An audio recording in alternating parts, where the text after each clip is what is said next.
Hello, I'm Claudia Bertigay with Divine Home Care Services, and today we're with our guest Tina Bowe from CASA. She's the supervisor and recruiter there, and we're going to talk about what CASA does, how we can help as a community, and so we'll get started with that. Good morning. Thank you for having me, Claudia. And thank you to everyone who's taken the time to watch this morning. CASA stands for Court Appointed Special Advocates. We actually work out of the courtroom here in Hillsborough, Hill County, and we advocate on behalf of children who are in foster care. Due to whatever circumstances, CPS has removed the child from their home. And I said, and there's so many people involved in their lives. I said, through the court system, CPS, attorneys. And I said, but CASA is a little different. I said, we actually get to visit with a child once a month, and we talk to all these people, but we listen to the child's needs, and we actually serve as an extra set of eyes and ears for the judge to make a good decision on behalf of the child. Yes, that you guys do a great job with that because there are so many people in need. But there are also a lot of seniors and people in our community who have a lot of time on their hands. They do volunteer, some of them, and others would like to see how they can become involved.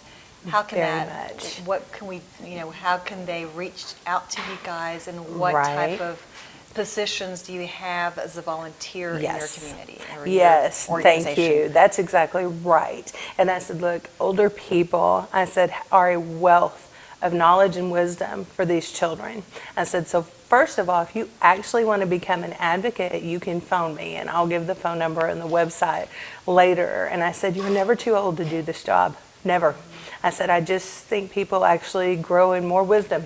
I said, the more time they have on this earth. I said, so don't let your age be a deciding factor in that you can't.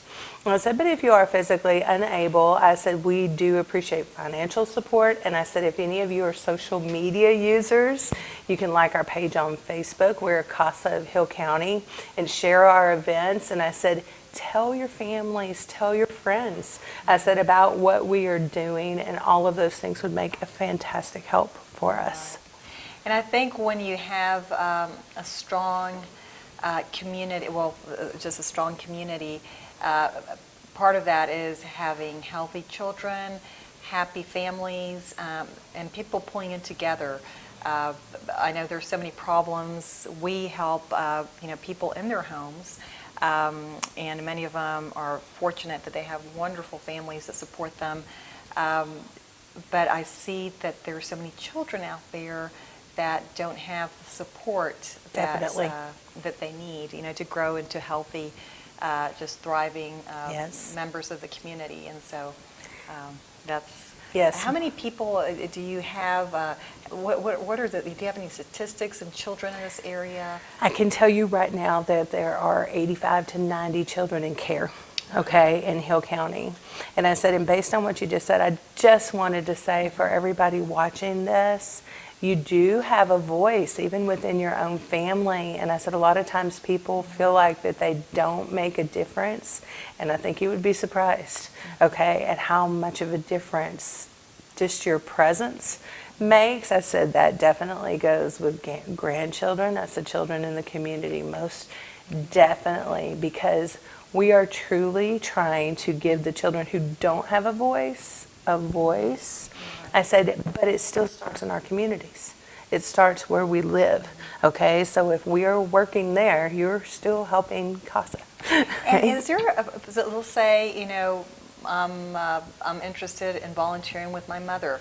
Do you have groups of people that can do that? Maybe that would be fantastic. A daughter and father, or a caregiver and a senior, or and if we do, how would a normal process work? We go sign up, get trained, and then how do Yes. what happens after that? What would happen after that? That would be fantastic. I cannot say how pleased we would be to have those kind of pairings, okay, to Right. where I said the wisdom is there sometimes with some technological help from somebody who might feel like they need it, and that would just be fantastic. But you're right. There is either a phone call to us, a signing up, and I said then there's training. But the good news is, I'm going to bring up COVID-19. The good news is because of COVID-19, which makes this possible, also makes our training possible to where all you have to have is a computer. So if you're sitting there watching this, you are somehow seeing, and when I say a computer, it could be someone's phone. Okay, people discount that sometimes, but if you're watching it on a phone, that's a computer. So we would love to have those kind of pairings, okay, where people were almost double volunteering. Right. If that makes Because sense, that's perfect. That's part of the emotional wellness, I think, and just being able to give back to the community, because I think when you give back, Yes. you also get so much more in turn. Well, thank you so much for being here today, Thank you. Tina. We really appreciate everything you do. Thank you. Thank you.